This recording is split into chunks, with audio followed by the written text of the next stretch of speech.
આકાશવાણી અમદાવાદ વડોદરા. હવે આપ જૂનાગઢ જિલ્લાનો સમાચાર પત્ર સાંભળશો, જેના લેખક છે સંજીવ મહેતા.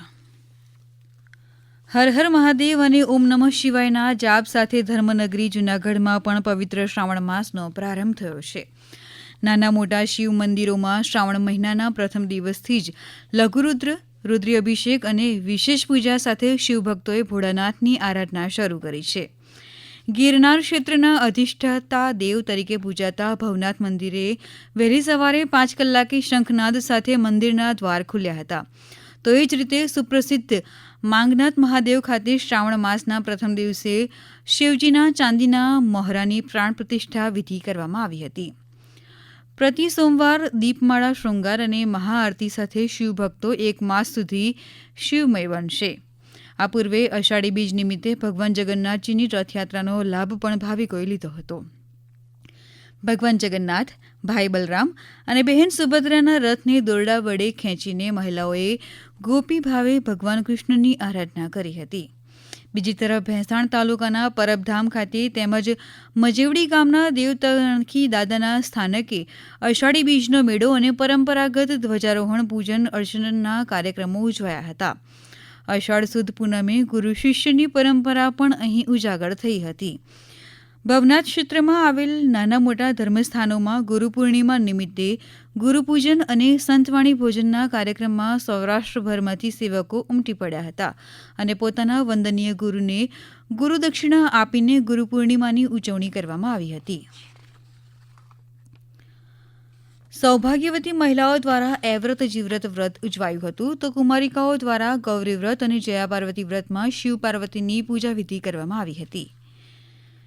જૂનાગઢમાં અંગદાનના બનેલા એક વિશિષ્ટ કિસ્સામાં એક જ દિવસે બ્રેઇન ડેડ થયેલી 2 મહિલાઓના અંગો અન્ય વ્યક્તિને આપવા માટે પરિવારજનો સહમત થતા જૂનાગઢ પોલીસ અને તબીબે જૂનાગઢથી રાજકોટ, અમદાવાદ સુધી ગ્રીન કોરિડોર બનાવી સફળતાપૂર્વક 10 અંગોને પહોંચાડ્યા હતા.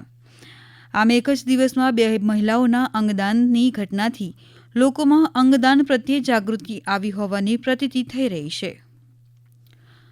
તો આ જ સમયગાળા દરમિયાન ભારત સરકારના કેન્દ્રીય કૃષિ અને ખેડૂત કલ્યાણ અને ગ્રામીણ વિકાસ મંત્રી શિવરાજસિંહ ચૌહાણે જૂનાગઢના રાષ્ટ્રીય મગફળી સંશોધન કેન્દ્ર ખાતે ICAR આયોજિત કાર્યક્રમમાં હાજરી આપી જિલ્લાના ખેડૂતો સાથે સંવાદ કર્યો હતો. ઉપરાંત જિલ્લાની સખી મંડળ સ્વસહાય જૂથની વિવિધ આર્થિક ઉપાર્જન, મહિલા સશક્તિકરણની પ્રવૃત્તિના ભાગરૂપે લખપતિ દીદી બહેનો સાથે પણ સંવાદ કરી પ્રધાનમંત્રીના આત્મનિર્ભર ભારતની દિશામાં મહિલાઓના યોગદાનને બિરદાવ્યું હતું. આ પૂર્વે મંત્રીશ્રીએ સાસણ દેવળિયા સફારી પાર્કમાં સિંહ દર્શન પણ કર્યા હતા અને પ્રથમ જ્યોતિર્લિંગ ભગવાન સોમનાથની પણ શીશ નમાવ્યું હતું. હાલ શ્રાવણ માસ નિમિત્તે વિવિધ કૃષ્ણ મંદિરોમાં હિંડોળા દર્શનનો પ્રારંભ થયો છે. જન્માષ્ટમી તહેવાર પૂર્વે કૃષ્ણ ભગવાનની ભક્તિ વંદના કરવાના ભાગરૂપે રંગબેરંગી ફૂલ, ફ્રૂટ, સૂકો મેવો અને ઘડિયાળ શણગારના હિંડોળા અને મનોરથ સાથે ભાવિકો ગોપી ભાવે બાળલલ્લાને ઝૂલે ઝૂલાવી રહ્યા છે. દામોદર કુંડ કાંઠે આવેલ રાધા દામોદરજી મંદિરે ચુંદડી મનોરથ અને આંબા મનોરથ દ્વારા ભગવાન દામોદર રાયજીની ભક્તિ કરવામાં આવી હતી. મોટી સંખ્યામાં વૈષ્ણવો અને ગિરિનારાયણ સમાજના લોકોએ દર્શનનો લાભ લીધો હતો. બીજી તરફ શ્રાવણ મહિનાના પ્રથમ દિવસથી જૂનાગઢમાં દશામાના વ્રતની પણ ઉજવણી શરૂ થઈ છે. અનેક ઘરોમાં દશામાની મૂર્તિઓનું સ્થાપન કરી ગણપતિ મહોત્સવની જેમ જ 10 દિવસ સુધી પૂજા અર્ચના અને આરતી સહિતના કાર્યક્રમમાં ખાસ કરીને મહિલાઓ ભાવિકો આ પાવનકારી દિવસો ઉજવી રહ્યા છે. સંજીવ મહેતા. આ પ્રસારણ આકાશવાણીના અમદાવાદ વડોદરા કેન્દ્ર પરથી કરવામાં આવ્યું.